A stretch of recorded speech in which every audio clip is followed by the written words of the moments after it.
thing in this end that I see. Recording started. All right, everybody, welcome to this week's Matrix discussion group call for tactical sovereignty. Let me just check a couple things here on my end. And my apologies for that, Brian. That's my That's no natural problem. action of going through the actions and repeating what I already knew. My apologies. I just got to go through and do some housekeeping before we start the recording normally. But anyway, I've got that done. And tonight's episode basically is going to be called Private, Leaving Babylon. There's a lot of people that talk about living in the private and that we need to move into the private, but I don't hear anybody talking about it. The closest thing as far as any kind of directions I hear, people talk about getting a passport. I don't know. I'm not so sure that getting identification from the beast is exiting the beast, in my opinion. But there'd be, I guess, different ways that I'd probably go about doing that, similar to, say, like the driver's license issue or whatever. But this is mentioned several times in Scripture. It's mentioned most often. What people refer to is Revelation 18. And the reason for getting out of Babylon is because you're not going to partake in her sins, which means you won't suffer her plagues. I think, which is kind of a commonly heard word the past couple of years, but it's first mentioned in Jeremiah 51. And the reason for fleeing is so that you can flee the wrath of the Lord. The wrathful anger of the Lord, I think, is what it's mentioned in Jeremiah 51. And, we know in Ephesians 6, it talks about this being a spiritual war. And we have to realize something. With this being a spiritual war, we need to know what a spiritual war is. Spiritual war isn't necessarily just against an entire people or a nation, but it's also personal, which means you're not going to sit back and wait for Q to do something or Orange Man to do something or somebody else to do something. This is an inward battle. It starts with yourself. And so, if we're going to be getting out of Babylon in order to, flee the vengeance of the Lord or the Lord's anger, like it says in Jeremiah, or to not partake in the plagues, like it says in Revelation 18, then I really stop and think about Sodom and Gomorrah. Because if something doesn't occur, then God's going to owe a serious apology to Sodom and Gomorrah, in my belief. And I don't think that things are any better now than they were at that time. So what I basically did is I looked at the ways that we get roped in. And I wrote up the 5 main ways that we get roped in, because those things, all of them, really pertain to contracts that we're involved in. But we've got a guest with us this evening also. Gavin, how are you doing this evening, brother? Very well, thanks. Appreciate the invitation. I hope you can't hear the wind in the background. No, you sound fine. Sound fine. Did you have thoughts regarding any of this that you wanted to mention, or?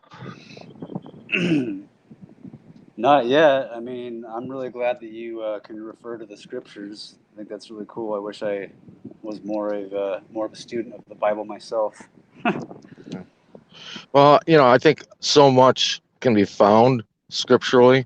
Oh yeah. And I think people today wouldn't be in the position that they're in if the churches were teaching it correctly.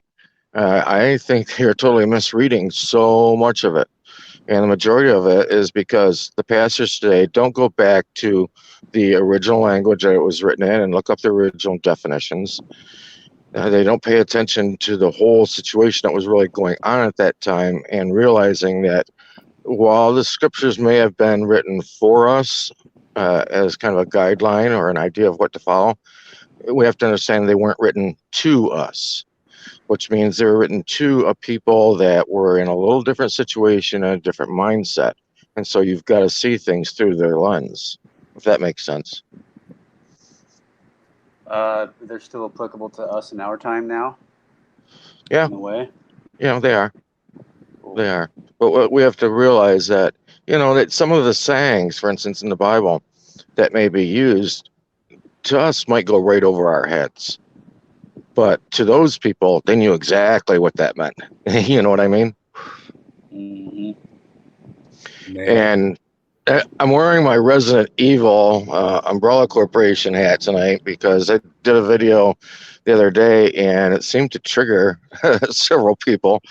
And but I think it's actually very appropriate this evening because Resident Evil, well, I don't know, is the Resident Evil? I would say, yeah, that might not be a position that you want to fall into because you're resident of what? You're resident of a state. And what's a state by definition? It's a conquered territory. So if you're proud to be a resident of a conquered land, then I guess you're automatically saying that you're willing to follow the conqueror. Well, and not only that, I want to make a point to point out various different things is that when we use words like state or church, we think about separation of church and state. Well, let's really separate church and state because state can be used as a noun or a verb. So how are you using it as a noun or a verb? Same with church. How are you using church as a noun or a verb? How are you using me as a noun or a verb? Because see, I myself, I'm not a noun. I am the verb, and every act is the breath of God. That means in every act or every breath is an act of God. Everything I do should be an act of God doing His will, and that's it. That dispels all that other nouns and verbs by expressing that you're the verb. You're His actions in repetition. Time and time again, what is new is, or what is done is what ought be done. There is nothing new in the sun. I'm going to keep doing what I'm told to do. And you ain't the one to tell me to do it because you ain't my daddy. Yeah, he's supposed to be acting through us. Exactly. And one of the things I look at with this situation is that they are more and more moving towards things really being more artificial than it was 150, 200 years ago, or back at the time, for instance, that the Law of Nations was written. Things were a little more black and white at that time. If you were born on the land, then you became basically property of whoever ran that land, and whatever status you had followed the status of your father. And today everything is really becoming digital, and they're really not showing the designation or the difference between the digital you, for instance, and the physical you. But when you point some of these things out, a lot of their claims would fall apart. And so I think, in my view of seeing what's happening, is that the path is being prepared easier and easier for us. It's much easier now to separate from, say, the powers that be than it was back at the times of Emmer Vattel when he compiled the Law of Nations. And we really need to make use of that. And I grabbed sources from a few different places for what I put together for myself and what I put together for this evening. And one of the things, and I really cannot remember the name of the book now or the author, but it was written back in the 70s for people that were trying to dodge the Vietnam War. And it was essentially kind of how to do it without taking off and moving to Canada kind of thing. You know what I mean? How you can stay in your community, how you can stay in your town and avoid, getting hemmed up with that whole fiasco that was going on at that time. And I also went and I looked at some of the alphabet agencies, and I think people know what I mean by that. And I looked at their methods of operation, how they set things up for a field office or for somebody working in the field, which when I say the field, that means they were in another country, okay, and how they situated themselves there in the field, because they couldn't be, and they were not a part of that particular country. They weren't a citizen of it or anything like that, or a subject of it. They were there kind of on the down low, if you know what I mean. And so if their cover, for instance, as they would say, got blown or anything like that, they'd kind of be on their own, and they fully comprehended that. So what I did is I looked at a lot of their methods and the things that they were doing, and the way that they were basically staying invisible while being right there in plain sight. And I think more and more today, the things that are happening, we're going to see that this is going to become very, very necessary for many people. And especially some of the little methods I'm going to show this evening, because, people are wondering if a time is going to come where there's going to be requirements to have employment, for instance, or even if there's going to be requirements in order to go into a grocery store, or, just the simple things of life like that.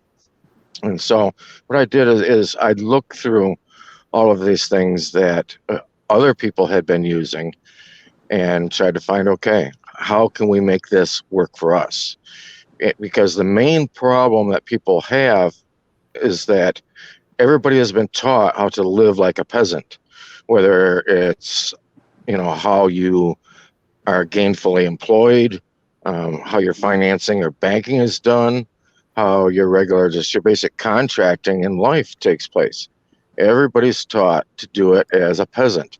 And the reason why they're taught to do it as a peasant is because the peasants really don't have any power. And at the same time, the peasants will stay peasants. They'll stay poor. So there's going to be no way for them really to expand themselves or their lives or of the community around them as long as they stay in that status. And to me, I said, okay, we got to find a way away from that. I think you'd probably agree. So what did those people do to become ineligible for the draft back in times of Vietnam? Well, I think those pieces will kind of fall together when I show you some of these things this evening. Okay. Because number one, in order to become, in order to get him into the draft, for instance, they would, number one, have to find you, right? They'd have to contact you, right? Mm-hmm. And if they didn't contact you, and then look at this, there's nothing they can do, So to me, that's kind of a biggie right there. And I mentioned like work or employment, and I didn't really tie that into the 5 different steps that I have this evening. I was thinking about it today, and we kind of have to look at, what do we enjoy doing? What are we naturally good at? And try and find something, in that area. There's a gentleman at a park near me that at the park, he runs what he calls endurance training. And it's for all these kids, basically, and he has kids ages probably 7 or 8 years old till maybe 15 or 16. And he runs endurance training with them, because these kids are doing what? They're in front of a computer all day or sitting on the couch playing on a device or something. They're not outside climbing trees and, exploring the world around them like they were, even when I was a kid, back in the 80s, or even maybe the kids in the 90s before the whole technology boom came. And so he found that as something that he could do. And it's something that's actually good for the community. It's great for the kids. It lifts their spirit and everything, makes them feel like they're accomplishing something. And so it's a win-win. I was also listening to a comedian one time that in one of his jokes, he said, that he was watching somebody walking like 5 or 6 dogs, had them all on a leash. He said he was watching that and he thought, you know what? That could be a job for me. He said, but instead of walking dogs, I'm going to become a people walker. And he said it as a joke. I'm going to become a people walker. And as part of his joke, he went and put an ad in the newspaper. Guess what happened? He was getting clients. Does that include being led by a leash? Well, yeah, I think he probably omits the leash, but, you know, but there's, you know, how many older people are there out there that, I'll tell you what, as you get older, your friends die. You know what I mean? It may come a certain point where you don't really know anybody anymore, you know? You know, and even the friends you do have maybe aren't physically able to go out on walks and things like that. And so, but they're elderly maybe, so they need, you know, somebody that would walk with them that they would feel safe with, and somebody they could build a new relationship with. And he started doing that, making money. You know, it's like just simple little things. It's freaking amazing. Anyway, I broke this into 5 categories this evening. If anybody wants to take any notes or anything. And the 5 categories are, number 1 are our habits. Number 2 is our life contracts. That deals with mail, driver's license, you name it. Number 3, your identification. How you handle that little hurdle. Number 4, which is a biggie, is technology. How you deal with technology nowadays to keep yourself protected. And the 5th one that I put down was money. And money is very, very serious when it comes to jurisdiction. So I think I'll hit these 5 things one at a time. And then if you guys want to chat after each one, feel free, I guess. But the number 1 is habits. Now, I would say before anybody went and started following some of these steps and figuring out how they need to situate their life to best protect them and protect their family, that you would start out with something that will give you, wow, you'd start out with something that would give you a good pointer as to, you know, what things are used as far as knowing your whereabouts and what you're doing and that kind of stuff. And so that step really would be to go and do your own FBI background check. I went and did an FBI background check on myself here a few years ago, and it really enlightened me as to how they tie certain things together, because I saw that for a span of about 2 years that I was living in 2 different places at the same time, and those 2 places were about 500 miles apart from each other.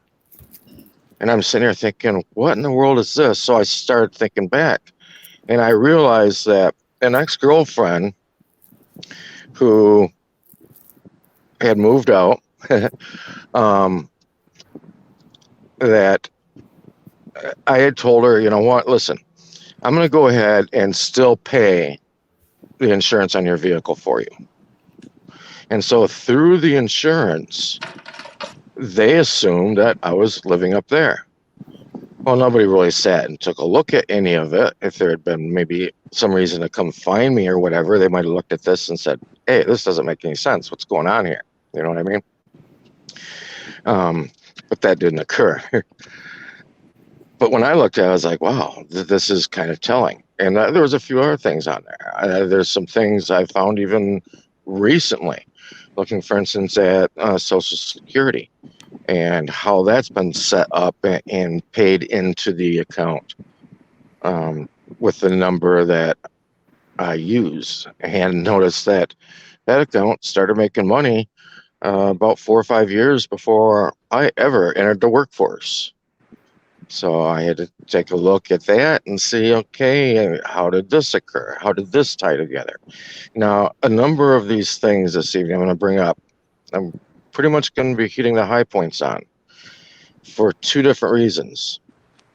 Number 1, this doesn't fall under the category of what I've said before, like information or even knowledge, but it falls more into the category of intel, which intel is supposed to really stay private. Data sovereignty is a private group, and this will also be labeled private. This call will, so people can disseminate it as they want. But I'm only going to be able to go into so much detail without divulging maybe some personal things or whatever. But also at the same time is that a lot of this can be used by people for bad reasons. And it shouldn't be used for bad reasons. These should be used for good reasons to protect ourselves and our family. And going forward and seeing things that may be coming up in the future, this might be very important. So I was saying number one was habits. We have to understand that people are a creature of habit. Our activities, maybe recreationally, we have maybe the same days off every week, and so we do the same things at the same times. We may shop at the same store at the same time every week. We may always take the same routes to these different places. Even our clothes and what we wear is always very predictable. So you're always kind of easy to spot. If you're out looking for, you know, Ronald McDonald, well, you know exactly what to look for because you know what he wears all the time, right? Same thing with transportation, you know. Well, do you always take the bus? Do you always take the same bus? That kind of thing. So you've got to start balancing these things up and varying them a little bit. And there's another good reason also to vary your activities and the different times you do things, and even going as far as saying you don't take the same route to and from work all the time. You change that up all the time. You get out of being in this mundane, boring habit. And a very good reason for that is realizing the neuroplasticity of the brain. And when you start changing up your habits, you are allowing your brain actually to start growing a little bit more again. And because you're going to be starting to think in a different way. And so you're wiring your brain differently. That can even be done with the neuroplasticity of your brain and the simple habits in your home. When you wake up in the morning, is the first thing you do go and turn on the coffee maker, jump in the shower, get out of the shower, shave, then brush your teeth, then go pour a cup of coffee. If that's the pattern you follow every single morning, change it up. When you wake up, jump in the shower first, then go turn on the coffee maker. Then sit down and have a cup of coffee, smoke a cigarette, whatever. Then go brush your teeth, and then shave a little bit later. But change that up every day, and you'll start noticing the wiring in your brain, the neuroplasticity. You're starting to exercise this, and so it's going to help your brain start thinking about things in different ways and seeing things from different points of view because you're changing the wiring in your head. Does that make sense? Yes. Except for the part where you said get up and take a shower in the morning. I always take one at night because I want my bed to be clean when I go to bed. Oh yeah, there you go. There you go. But I mean, but the same thing in the morning. You can just change up the habits of, you know, when you get dressed, when you shave, you know, when you make the coffee, when you have breakfast, you know, whatever the case may be. Just change little things up like that. I noticed, I'll tell you what, I'll give you a real life example. I noticed a big change of this because I work in gaming, and my worst subject in school was math.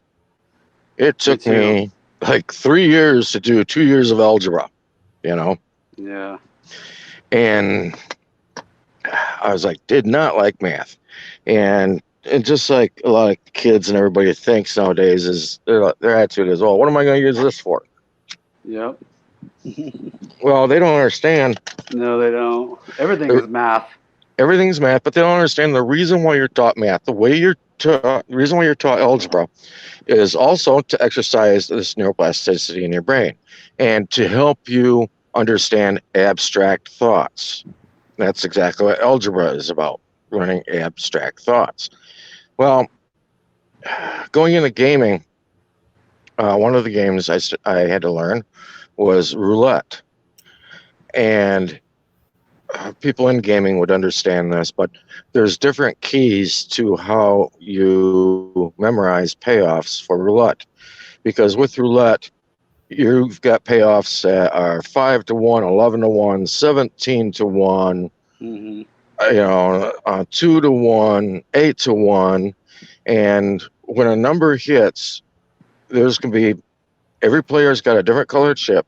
You're supposed to start at one spot, look at that color chip, look at that same chip on any of the other bets that are on there, add all those up at once, pay it off. And whatever number of people that are there making all these different bets, you're supposed to have those bets done in like 2.5 minutes and be on to the next spin. And that right there changed the way I did math in my head. And after a few months of that game, I was like, wow. I mean, I'm thinking about things completely different. I mean, it just totally rewired my mind. All right, so number two. Like I said, is life contracts.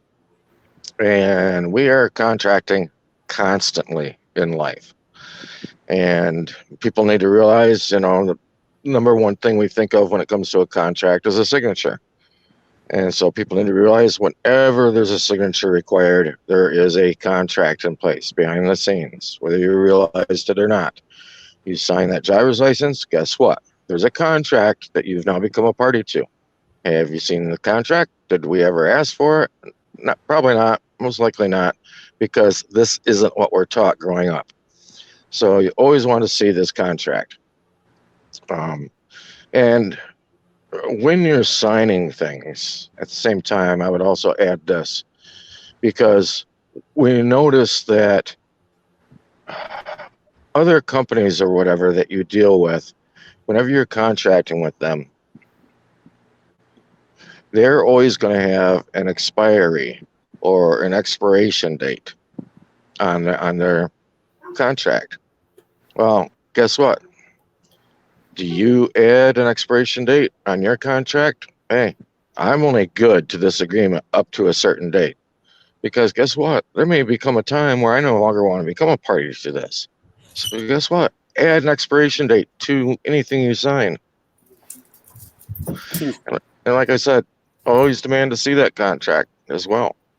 And in our life contracts, like I mentioned, mail is involved with this. So I suggest to people always use like an agent for service of process.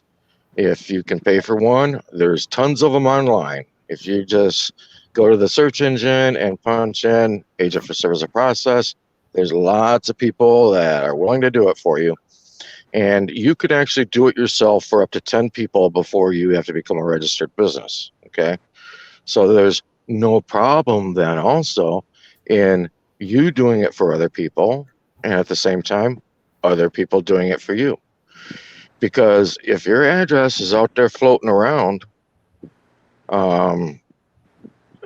you want to have just surprise visitors at your door at any given point? Absolutely not. So use an agent for service of process. And you can set things up, in fact, even in a trust format with everything. I mean, what's the power of a trust? The power of a trust is that possessions or the things that you use are not in your name. They're in somebody else's name. Can the powers that be take somebody else's property away from you? No, they can't. They can only take your property away. So if what you're using is in somebody else's name, it's a trust position anyway. Even though you don't have an official trust written up, it's still a position of trust. You're holding trust in somebody. And at the same time, you have a work quid pro quo. You've got their stuff in your name. All right. and you work together doing this. It's very, very simple to do, very easy to do. Because staging for service of process, they're handling notice and demand. And we see notice and demand all the time. If you got a mailbox, you receive a letter from the electric company, guess what? That is a notice of your bill and a demand for payment. Because, why? Because knowingly or not, you are the agent for service of process, notice and demand. And so you do this with your bills. You do this with insurance. You can do it with your registration. You can do it with, I would say, the driver's license, for instance. I'm not going to get into detail on that, but you're basically using the same trust format. And the things that you are doing as well, you can add a second layer of protection, and you do everything under the DBA that you use. The doing business as, for people who don't know what DBA means. You set up your DBA and you handle your affairs through your DBA. I don't really, with mail, recommend using like the general mail or even a PO box. I really prefer, you're not using the things of Babylon. What ties you into Babylon? What holds you liable with Babylon? It's sharing in Babylon's crap. So quit using their crap. So that's just kind of the few things that I have under life contracts and ideas that people can, I think, put to use. And it's the same thing under those life contracts. You're going to have online services that you use. And put those in a different name. Have myself, I've got electric, I've got all that stuff. But you know what I don't have? I don't have one thing where I'm at listed in my name. I have zero mail even come to me. It all goes to my agent for service of process. So you aren't not going to be able, and I've had friends that have gone out and they go to all the different sites that if you're looking for somebody, you can use these sites to try and find somebody, and they go to all of them, and that's a pain in the butt. It's easier just to say, hey, go ahead, put it out there, put all that info out there, but let it be synthetic info. Let it be false info. So if anybody thinks they're just going to come knock on my door, have fun with that. Anything you guys want to mention before I move into identification? Yeah, I want to just mention real quick here before you do. I dropped a couple of links. One of them, the first one there, is from Social Security Administration. It talks about the name of the interstate instrumentality. The second one is the natural area code converter for street addresses. And then in regards to the identification, this is the, you spoke about the FBI or something earlier. I think it was either here or the Zoom I was on earlier. Anyway, the Interstate Identification Index is what is being used, and that's done through the name and address because everybody's been indoctrinated to use that name and address. Yep, absolutely. And yeah, I'm going to be getting into that, I guess, with number 3 here, identification. Identification. Okay. Well, if you look in the Constitution, and we know it doesn't apply to us, you're not a party to it, you're not we the people. If you want to know who the people of the United States is, flip the Constitution over and look and see who signed that contract. Then you'll find out who we the people is. Mm-hmm. But it says there that you're supposed to have protection of your papers and your persons, plural. Well, if we the people are supposed to have protections in their papers and their persons, they kind of told you something. Papers, that means, okay, there's many papers, and I think people don't have a hard time wrapping their mind around that. But persons, plural. Well, really? You've got more than one person? Absolutely. You can have multiple persons. You can have, it is illegal to steal somebody's identification. I am not recommending anything that's illegal. It is absolutely illegal to steal someone's identification and to use it and to impersonate another person. However, there's nothing wrong with having a synthetic identification. You can have multiple persons. Many of these persons could be DBAs. You've got people that might be CEO of multiple companies. Well, guess what? They've got a DBA in the name of each of those companies. That's their multiple persons. So you can create those multiple persons for yourself if you want. And you use this as well on driver's license, insurance, registration. I recommend as well rescinding that voter's registration. That's participation with Babylon. Participation is consent. When people say, I do not consent, wait a minute. How do you not consent when you're using all that stuff? You're registered with them and all of that. That's still consenting. With banking, insurance, whatever you're dealing with, go paperless. Go paperless with all them.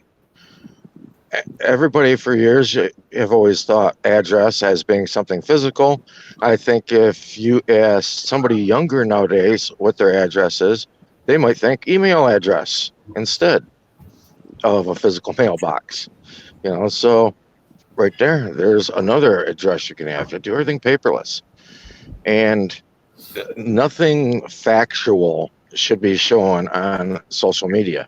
You keep all that crap off from social media. You don't show pictures of your house on there and, list factual info, your phone number, all that kind of stuff. At the same time, even with phones, you can use, I see people all the time carrying 2 or 3 phones. And guess what? They're not all drug dealers, okay? And they don't all have multiple wives or girlfriends. But you can have multiple phones for multiple reasons, and some of them can be just toss away phones or whatever. I'm going to get into that, though, when I talk about technology. And along with, like I said, this synthetic identity, at the same time, don't be carrying any real identification on you. Don't be carrying this stuff in your pocket or in your purse. I call this pocket litter. All right. Pocket litter is stuff that might be in your wallet or in your purse. It might be, say, for instance, receipts or library cards or that kind of thing. If you do carry any of that kind of stuff physically on you, only carry those of a synthetic identity that you're using, period. That way that nobody can just go in and grab this or that from you. And number one, they won't be able to steal identification from you. It's going to make it much more difficult for them to use it.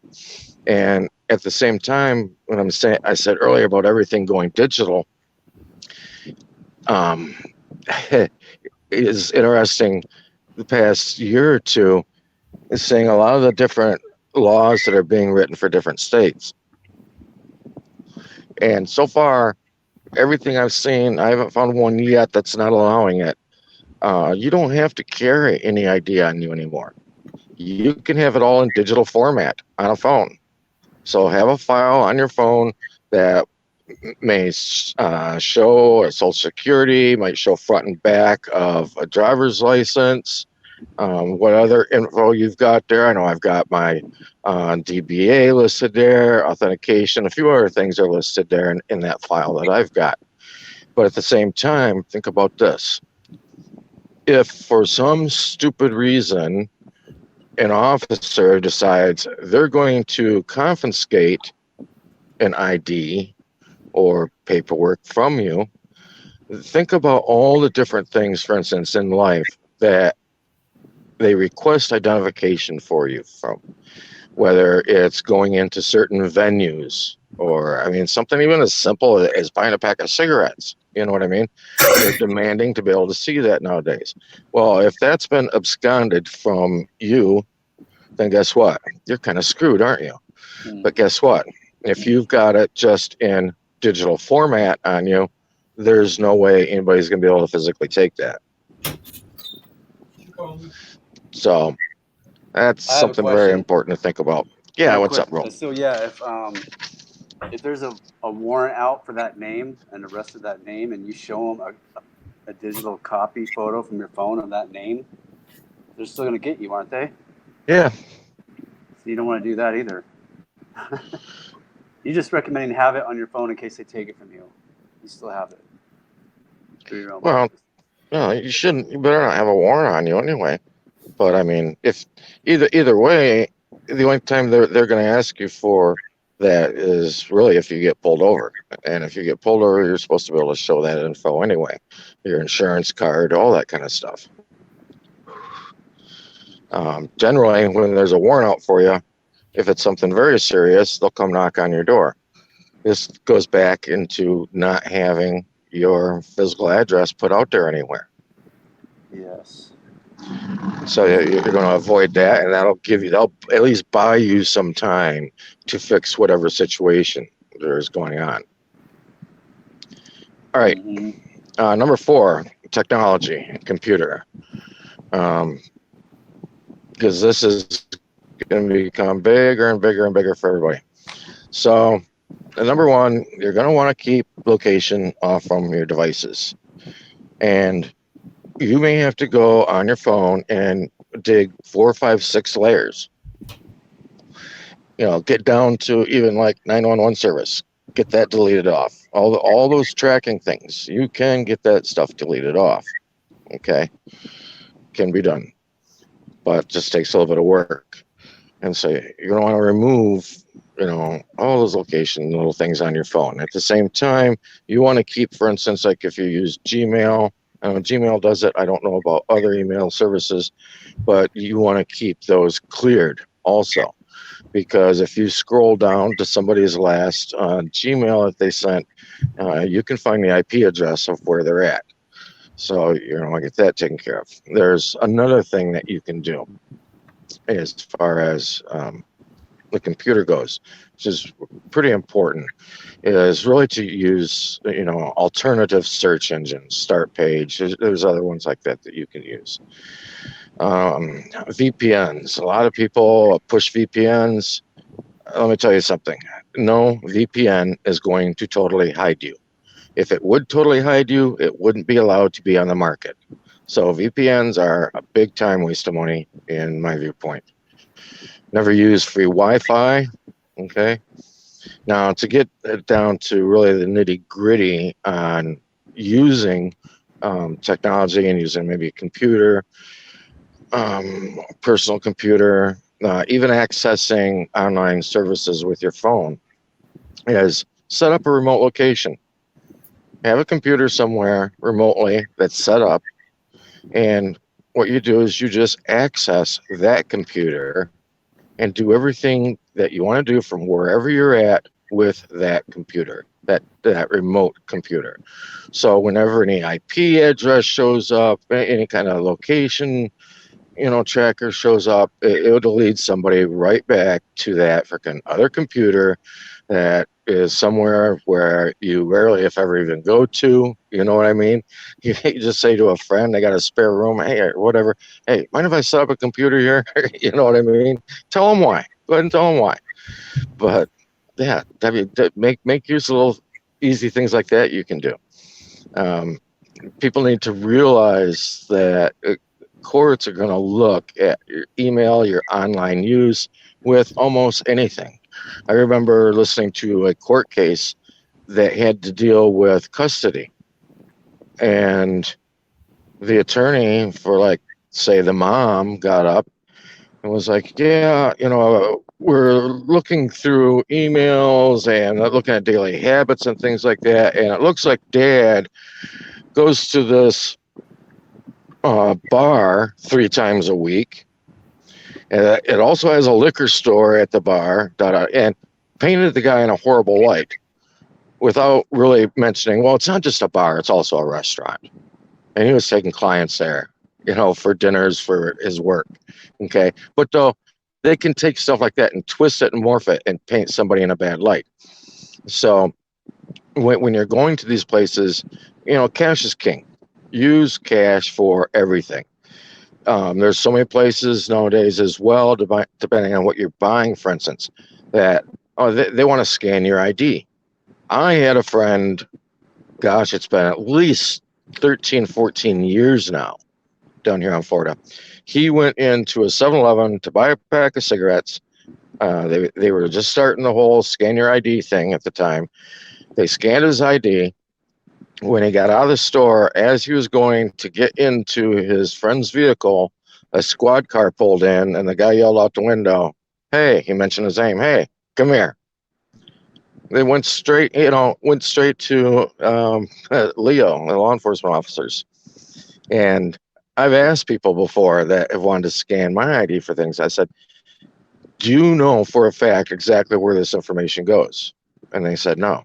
And I said, "Okay, I can't let you scan it then." I said, "All I am required to do is show it to you. If you need a birth date, here, I'll show it to you. You can manually type it into your computer. But other than that, no, you're not scanning. So don't let anybody scan stuff." At the same time, that falls into what I said about having everything stored digitally on the phone. If you've got it stored digitally on the phone, they're not going to be able to scan it. All right. At the same time, don't use a fingerprint feature or facial recognition on a device. Do I even have to say that? All right. And at the same time, like even with if you've got using MAC address stuff, things like that, you can download SMAC, and that'll spoof Macintosh. All right. And there's other places you can go. You want to get deeper into the whole technology thing, I would recommend there's a channel on YouTube you can look at. It's called Tech Lore. It's TECHLORE. And they've got a lot of little helpful hints there as well. But that's pretty much all I really wanted to cover as far as technology goes. But I'm sure there's plenty of things people can think of if you read them between the lines on that stuff. Why wouldn't you want to have fingerprint access on your own phone so no one else can get into it? Why are you leaving your phone laying around for somebody else to get into anyway? I don't, but just in case. I don't want to be. Yeah. You know, here's the thing. It's not that the fingerprint access in and of itself is necessarily bad. All these things that we are doing, all these little things that they're starting up, is step by step. You know, if everybody out there has absolutely no problem using fingerprint access for a phone, then the next thing that's going to happen is you're going to have no problem using fingerprint access for things at different stores or whatever. I remember 15 years ago, the kids coming home from school, and they were all proud. They had these cards that they could swipe now for their lunches. And I immediately thought, oh, crap. And my girlfriend, their mom at the time, she was like, what's the issue? And I said, they're getting children used to using a card for everything. I said, in another 20 years, nobody's even going to know what cash is because everybody's using a card. Mm-hmm. And so that way, since you're using a card for everything, that means all the data systems know absolutely everything you do.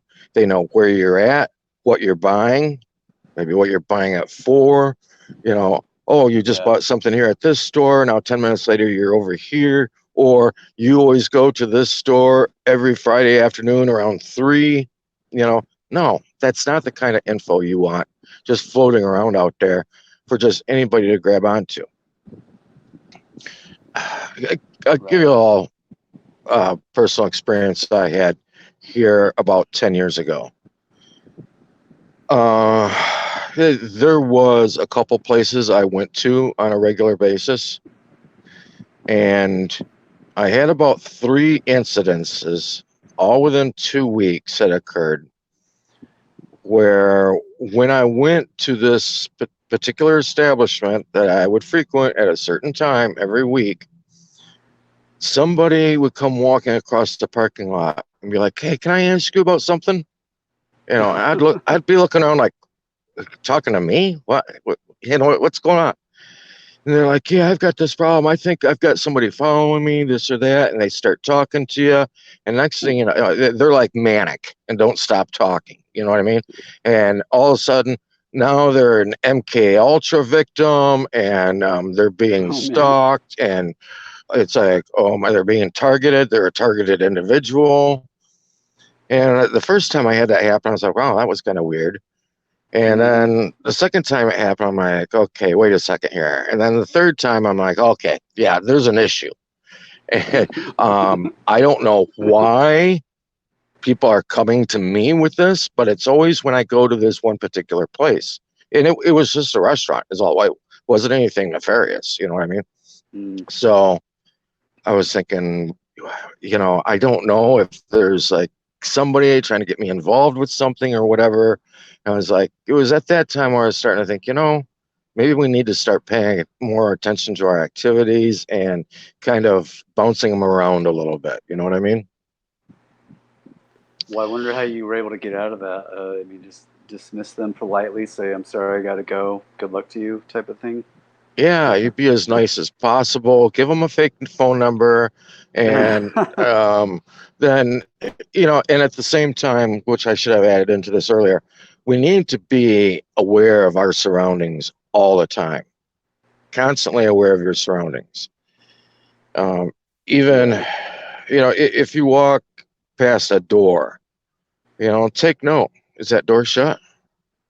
Because when you walk past it a second time, if that door is now cracked open a little bit, it's like, ooh, something's changed here in my environment. You know what I mean? So always be aware of your surroundings, who's around you, what's going on. Um, there's nothing more important really than being aware of your surroundings. All right. Number 5 is money. This is a biggie. All right. I should have the page pulled up for this, but I don't. So I'll just run it off the top of my head. For money. And who and what you do is track mostly through your money and how you're spending things and what your contracts are, even tied in with your money. If you go to get insurance for a vehicle, for instance, you would never think, the average person probably wouldn't think that they're going to have a credit check run on them. Well, you're not applying for a loan or anything like. Why would they apply for a credit check? They're applying for a credit check to see how well you pay your loans. Right. They'll do the same thing if you go and like sign up for like a plan on a phone. They want to know, does he make like his regular electric bill every month? Does he stay consistent with that? Okay, we can trust him with this. With like your auto insurance, though, they're going to want to know even a little bit bigger things. That they might even look into, how often are you paying your mortgage off, and and credit cards out there as well. Gosh, I'm trying to remember the term for this, but your contract with credit cards will have tied into there as well that even though they're giving you an 8% rate right now, that if anything changes in your credit, that rate can always change. Which means if they go and you sign up, you're getting an 8% whatever credit card, and a month into your contract, they see that you were delinquent on something 3 years ago, they can say, oh, that changes your credit worthiness. And so now you're at 29% interest rate. All right. So that's just sneaky stuff they do. So one of the things you're going to do is you're going to want to opt out of this information sharing that happens with all of these debt related people. And most people, when they go, for instance, to fight debt, they go to Equifax, Experian, and TransUnion, the big three. Mm-hmm. And they start there and they fight forever and nothing ever gets done and they don't understand why. The reason why is because Equifax, Experian, and TransUnion don't get their information from like your mortgage company, your insurance company, where you're doing a rent to own on a television. No, they don't get that from them. Those 3 guys get it from 5 smaller guys underneath them. They get it from LexisNexis, Innovis, SageStream, ARS, CoreLogic, and maybe sometimes FICO. But they're going to mainly get it from those 5. So if you go to those 5 and you opt out of information sharing, you're going to have a whole lot less of, people being able to do soft polls on your credit and find out things about you through that. And all these guys specialize in different things. LexisNexis, for instance, most insurance companies use them, because LexisNexis will inform them on any interactions you have, for instance, with the police. It doesn't matter if you even ask them for directions for somewhere. An insurance company will look at that interaction as being a habit or a bad habit that you might have. This guy seems to have a lot of run-ins with the police. Even if they're all innocent, they're going to look at it negatively. So anything that happens with them, even say something minor happens and no ticket is written, guess what? It's still going to go on your insurance, because LexisNexis is going to report that to the insurance company. You've got other ones like ARS. ARS, they specialize mostly in medical billing. So your medical information is getting out there. I think we're seeing a day and an age right now where you don't want your medical information out there. Did you get the jab? Did you not get the jab? Opt out with ARS. CoreLogic. CoreLogic handles convictions and evictions. That's two of the things they like to play with. You've been convicted of anything, they're going to put that out there for people. If you've ever been evicted, CoreLogic will be used very often by rental agencies, because they're going to run a credit check on you with CoreLogic to see if you have any evictions. Well, if you've got some out there, you might want to opt out with CoreLogic so it's not being disseminated to everybody. This is all our personal data. You don't want to have this stuff disseminated. All right, moving along past that, use prepaid credit cards or prepaid cards, okay? And put synthetic info on those prepaid cards as well. And if you use a debit card, you have a debit card for a bank, number one, I wouldn't use the home office of a bank near your home. Use one that's near where you work at. Do your banking when you're going to and from work. Don't do it near your house. Same thing, debit card when you're getting gas. If people are looking at habits, they know that people are going to do their banking and they're going to get their gas and buy their groceries as close to home as possible. So if they're looking at your banking, looking at where you get gas, looking at where you're using your debit card at a grocery store, right there, they can pretty much triangulate closely to where you're at. I mean, it's very, very simple to do. And so anytime you use any of these things, I recommend use them deceptively. When you get gas at all different places all over the place. Never get it near your home, you know. Now, when you're setting up bank accounts as well at the same time, people get afraid that their accounts might get frozen or different things like that. You can simply stay away from that if you're using a non-interest bearing account. There's some people I've told this to, and they're like, oh, well, checking accounts are always non-interest bearing. That's BS. Every account is interest bearing. All right. And they have to, because most people would get upset if they saw they weren't gaining interest. Even if it's only 2 or 3 pennies a month, they want the interest. Well, guess what? When you gain interest, you're receiving a benefit, participating with Babylon, and whenever you receive a benefit, you're also holding liability. You know, I remember I was toying around with that idea because it's a scriptural idea. And, you know, what did Yeshua teach? Walk on water. What's water? Synonymous with commerce. Well, you're supposed to rise above it. You're supposed to be the one in control. And I was playing around with that principle of the borrower is a servant to the lender, and thinking about that with the bank, and open up an account with a non-interest bearing account. And went about 2 months later and intentionally bounced 2 checks on it, see what would happen. Guess what? Sure enough, I got that green card, insufficient funding in the mail from them, where it states on there the amount for insufficient funds, the fee is $30. Down at the bottom, it said amount charged, 0. Why? They couldn't hold me liable because I wasn't receiving a benefit on that account. And at the same time, non-interest bearing accounts don't get reported to the federal government. Not unless there's suspicious activity happening on them. They don't get reported. So guess what? If they don't have the bank account number that you're using, what's the odds of them freezing it? Pretty limited. If you have to cash a check, say for instance for work, do that at the bank of origin of that check.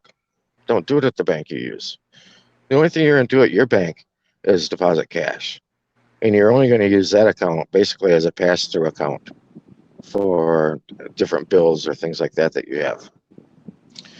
And like I said, make all that stuff paperless. Make all that paperwork paperless, so it's not going to any mailbox. And a lot of these accounts you can just set up online for banking as well. And we're seeing today also a rise in crypto. And I recommend people use crypto whenever possible. Use crypto if people will accept it, because you'll find through life different things that I've done, whether it's changing titles over in vehicles. When they want to know how much this car was sold for, I said X amount of weight in silver. Blank. That's all I told them. When I told them that, they just kind of sat back like, oh, what do we do? Well, the only reason why they were confused by that is because that's not what the peasants do. They all use Federal Reserve notes. They all use dollars.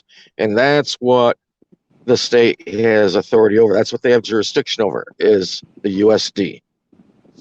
I was watching a court case 4 or 5 years ago where a guy was getting busted for sale of cocaine. But guess what? He was doing it all in like crypto coin of some sort, whether it was Bit or Ethereum, but he was using crypto for all of it. And I remember the judge kind of sitting back and saying out loud, he said, I'm not sure if I have jurisdiction over this. You know, they could get him with possession, and that's really all they could get him for, because there was no jurisdiction over the coin that he was using as far as making transfers, because that's all that money is. The only thing money is, it's an agreed upon medium of exchange. So use some alternative agreed upon mediums of exchange, because the only medium of exchange so far at this time that the state has jurisdiction over is the Federal Reserve note. And since everything people does is with a Federal Reserve note, whether it's purchasing vehicles, homes, or whatever, guess what? That also extends jurisdiction to those items as well. And I think that's pretty much where I'm going to leave it this evening. I think that's more than enough for people to digest, and people can start kind of thinking into some of these things and going, hey, I bet you could do this too, or I bet you could do that too. I think one thing I want to leave you with as well is a lot of people get really nervous. Like I talk about synthetic IDs or things like that. People get really nervous about, oh, you go into the DMV or whatever agency, oh my God, and people, they think they're facing Uncle Sam himself, government himself. No, you're not. You're facing somebody just like you or me. Okay, they're no different than any of us. They want to get to work as late as possible. They want to do as little as possible while they're there, and they want to leave as early as possible. They're humans like everybody else. They are not private investigators that are going to dig into whatever you're doing to make sure that you're presenting things adequately. All these people want to see is they need to see a piece of paper that says on it what they need to see in order for them to type whatever into a computer. It's that simple. I think I mentioned before, a few weeks ago, an ex-girlfriend was having a conversation with some friends, and she was talking about her experience moving around the country with me and things, talking about some of, the situations you run into. And she said, when you move to an area, and you go to get a job, well, they want to know where you live. Well, since you just moved there, you look like a transient, and they might not really want to hire you.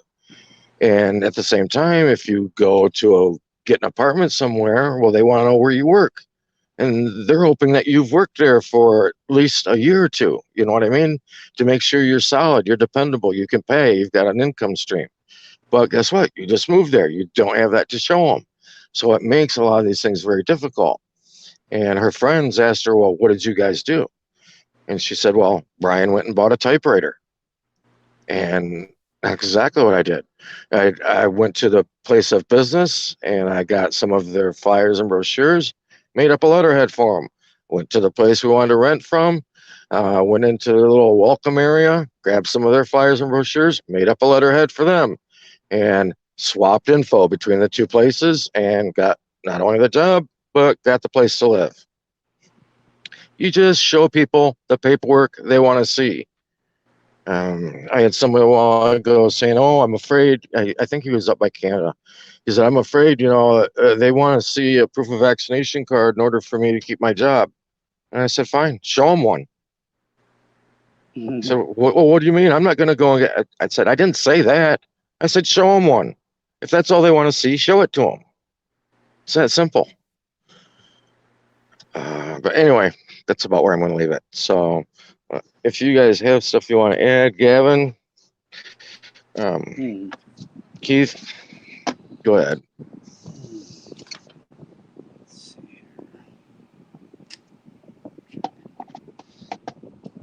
How much is it for an FBI background check? I don't remember, so that means it can't be much. That's good. What kind of information do they have on you? Oh, dude, they knew everything. They knew every place I had been working at, every place I had lived at, and this was, 12, 13 years ago, maybe, or a little more. But I'm sure today they would, well, not with the way I do things now, but for a typical person, they would have more information on somebody today than they even did at that time. Totally. But it's interesting when you get that background check done through the FBI, because then you can kind of see how different things connect. You know what I mean? And at the same time, I'll say, listen, these guys aren't the brightest. I mean, like I was saying, people that just, they want to get to work as late as possible, leave as early as possible. Those guys are no different. They're exactly the same. I remember a while ago, somebody came to me and they're like, "Brian," he said, "this morning at like 4:30 in the morning, there was some guys here, two different like black vehicles, and they had flashlights and they were kind of snooping around looking at the different places here and stuff." And I said, "Oh, really?" I said, "Well, I kind of know who would do that." So I went to the local field office for the FBI, and they're kind of surprised to see me because, number one, they don't have a big sign out front that says FBI. You know what I mean? Their field office was in a little kind of small residential little area. You would never known, you know what I mean? But one of the officers came out to talk to me and says, "Yeah," I said, I live at a certain place. I handed him the address for the place. I said, "I have reason to believe you guys are kind of looking for somebody around here." And they're like, "Well, as a matter of fact, yes, we are. Maybe you can help us," which they were right there at the place where this person was at. I don't know what their problem was, but anyway, they said, "Yeah, there's a warrant out for this gentleman, and it's very serious." I said, "Oh, really?" Well, I didn't want them snooping around my house in the middle of the night and stuff like that. You know what I mean? So I said, "Listen, in case you didn't know, the guy you're looking for is on probation. So all you have to do is get a hold of his probation officer and have them call him in for a drug test. And you can meet him right there." And they're like, "Oh my gosh, we had no idea." And I'm just kind of shaking my head. Why wouldn't you do that instead of go out there freaking snooping around at 4:30 in the morning with flashlights and the neighbor? I mean, come on. So, yeah, we have to realize that not everybody out there is really all that bright. So you're kind of shocked when you see some of the things that they actually do, and which at the same time means taking some of these steps to kind of protect yourself and hide yourself is, for these people, you're throwing up huge barriers in front of them. Even though it seems like tiny things to them, they're huge barriers. But if that's all we got this evening, and I guess we can close out. Thanks for being here, Gavin. Well, we've got a hand up too, brother. Okay, is there a question? Let me jump over. See, we got Truth Seeker has a hand up. Truth Seeker, I'm going to unmute you. So, what do you have for us? So, I just wanted to say thank you for, well, Keith, thank you for inviting me to this call. I had a background check last year because I was applying for residency for Panama. So it costs around $50 for an FBI background check. So I just wanted to Thank you. say that. Cool. In terms of like all of the data mining companies, there are other ones that are kind of major hitters too. The check systems, so that has to do primarily with the banking, and the work number and the e-verify has to do well. The work number is pretty much the employment sector, and the e-verify as well verifies your citizenship as it relates to employment, but it has a lot of information on your background. So I just wanted to share that with you all as well. Yep, absolutely. That's another good one to go into. There is another company that's escaping my mind right now that's at the federal level that does the same thing. It's not the FAR, it's not the foreign acquisition registration, somebody else. But yeah, any of those companies like that that you can find, yeah, make use of that. Thanks, bro. Also, would you recommend that all of the I call them data harvesting centers? um, could we request all of them to freeze and block all of the information from being shared? And is it possible we can ask them to delete our information? Because I know I tried to do it through LexisNexis, and there was like, well, we can't do it. They were just saying something about they'll do as much as they can as the law allows. And I'm like, but I didn't give you permission to collect my data. So, we went back and forth for months on that. So it was kind of like, well, let me revisit this when I do some more research. But I need to talk to some other people to find out exactly how I can get all of that crap out of this system. And going back to the FBI report, I'm generally I generally don't get in trouble, but I had an incident when I was 18 years old that I actually completely forgot about. When I had my background check done for this Panama residency, that came up. I had completely forgot about it. The incident took place in Washington, D.C. And I was wondering, I was kind of baffled when I got the results why that incident was on an FBI report. But at the time, I didn't know that Washington, D.C., I was real young. I didn't know Washington, D.C. was federal and, all the stuff that I know now, right? And so, yeah, so, in terms of the residency program, there was another step that I had to go through. So it all worked out because I was never charged. They dropped the charges and all that. So I just had to go through another step with the immigration department in Panama because I'm just basically doing it to get another passport. That's essentially what I'm doing. Anyway, it all worked out, so I was able to move on. But I wanted to know, is there a way that I can get that off my record, like delete it off or get that sealed? There's Because there's a lot of people out there. It's listed as a felony, but it really wasn't a felony per se, but because of the jurisdiction it was in. Right. If I was in the neighboring states like Maryland or Virginia, would with the charges that I have, they were destruction of property and disorderly conduct. That's basically what the two charges were. But if I was in Maryland and in DC, they would actually be misdemeanors. Right.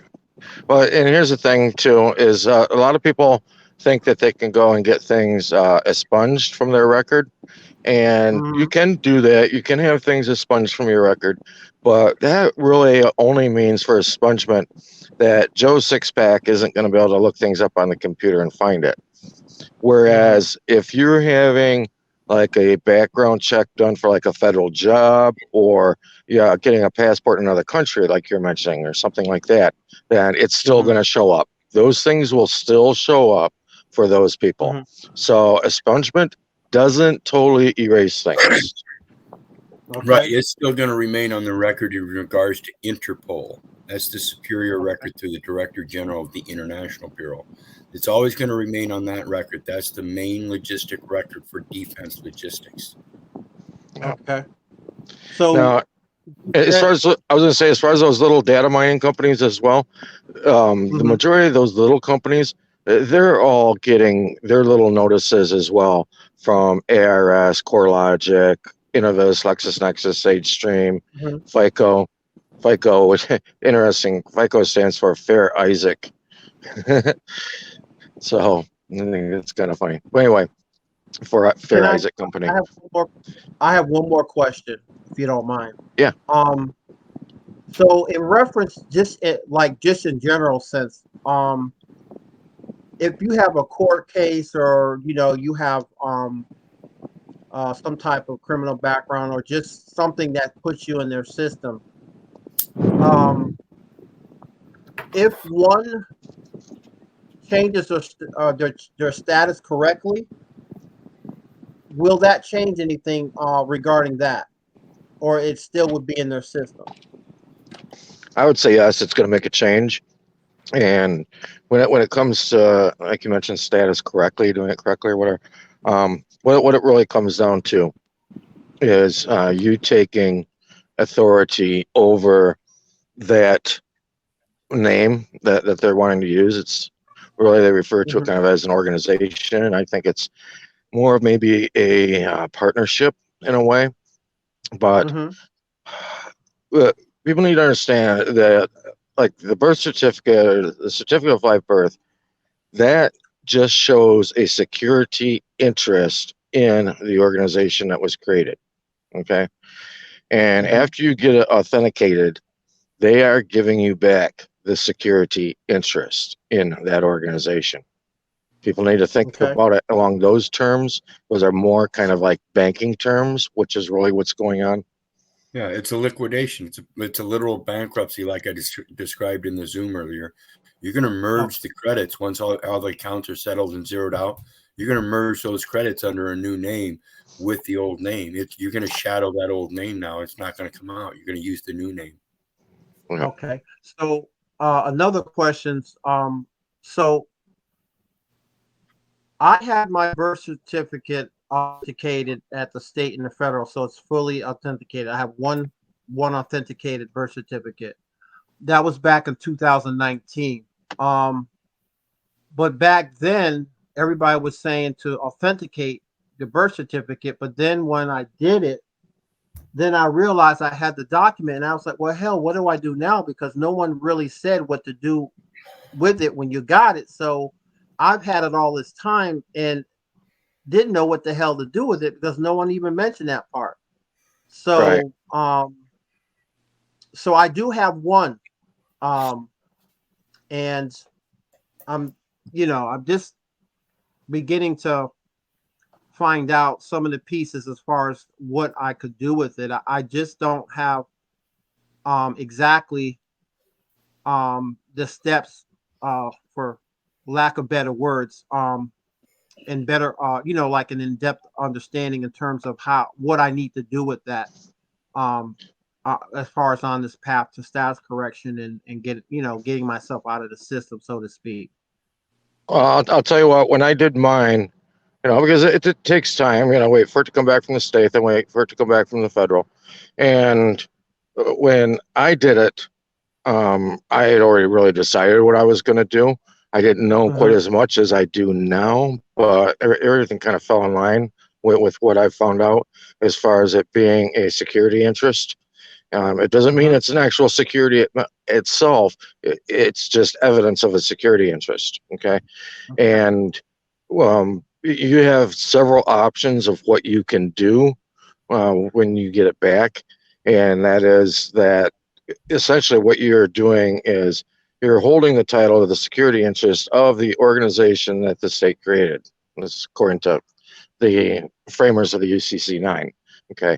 So since you're holding that, and you've got original title. Okay. Because everything, all those other ones that are sent to mom and dad or whoever prior to that, they're just copies. And a copy isn't worth anything. I would never accept a copy from somebody if they wanted to sell me a vehicle and all they had was, oh, I got a photocopy here. It's a certified photocopy. It's a certified copy. No, not good enough. But once you're holding original, then now you've got more authority of what you can do with it, and you can decide, for instance, what you're doing with that organization. Are you still going to represent that organization? Or like Keith said, are you going to merge that organization under another name? Are you going to retire that organization? Or are you going to rescind your position as agent or representative for that organization? So that's things to think about as far as what you can do with it. Now, is it necessary to have more than one, or only one is necessary as far as a fully authenticated birth certificate? I recommend doing 3 of them. And the reason why is because one's just going to get misplaced. Another one, you're going to hide from yourself because you're going to put it where you think it's a really good spot and you're going to hide it from yourself, and then another one you can keep like maybe in a vehicle, keep it in a safety deposit box, whatever the case may be. You know what I mean? So I think it's just smart to have 3 of them. But if you've only got one, just keep a good eye on it. And regardless of what anybody says, you never give out the original. Just give out a good photocopy of it and put on there that it's a copy and the original is available upon request for inspection. Okay. But yeah, you don't go and file that in the courthouse or record it with anybody or send it to the treasury or none of that garbage. Okay. Because that's what I've been hearing lately, is for people to record that in the county recorder on the land. And yeah. Number one, you're receiving that from a superior position. So why would you want to go and file that with an inferior court? Right. That's the wrong docket. The postal docket, like I explained earlier, is the judicial docket. So when we settle the account on the administrative docket, it now gets conveyed to an irrevocable letter of credit as a land instrument. That's why we can register mail it to ourselves. I'm sorry. No, you're going to transfer the title to the Postal Service. In that directive to the Postal Service, after you settle all the accounts and the remainder credits are being transferred, those are going to establish the security interest in the irrevocable letter of credit. That's going to establish your fidelity bond directly with the Postal Service. In that directive, you're going to redress the address. The federal address is no longer going to be used. Wherever you're at, it's going to be converted to a natural area code. So anything that goes into that postal service area for that address is going to be noted by a natural area code, and the Postal Service is going to know right away it's private. Okay. All right, cool. Does that do it for you? Thank you very, very much. Yeah, thank you so much. All right, you got it, bro. All right, folks. You want to close out with anything, Keith? Nope, just my usual. If it wasn't for you guys, I wouldn't be doing this. So God bless. Love you. Have a great night. Same time, Gavin. Thank you for being here, brother. Thank you. Actually, Truth Seeker brought up a really good point, because regarding the birth certificate, because I have a special situation. in that I was born overseas, and I don't have. All I have is a consular report of birth abroad from the State Department, and I got them to send me a copy of that, but I have my live born certificate from Spain. I do have that, the original, and I don't know which one I should authenticate. Your I don't know. naturalization paperwork. Yeah, the ones under the United States that are given the full faith and credit. Yep. That document is under the validity of full faith and credit, just like the birth registration. The naturalization certificate. So which one is that? Do I have one yet, or You should be able to get your naturalization paperwork from the State Department. so it's not the same as the consular report of birth abroad? Probably not, no. It's going to be relative to that. It's going to be a certificate of some sort. Interesting. Yep. Well, I'm gonna have to figure out how to. I'm gonna have to call them up because I didn't see that offering on their website. I don't think. Yeah, they probably got it there, maybe hidden under a different name or something like that. You know what I mean? My goodness. Okay. Yeah. Well, thank you. I'm gonna have to do some research on that. Cool. All right, For sure. folks. Well, like I tell you all every week, learn who you really are, where you're really from, and where you're really at, because we've been deceived on all three levels. Good night, guys.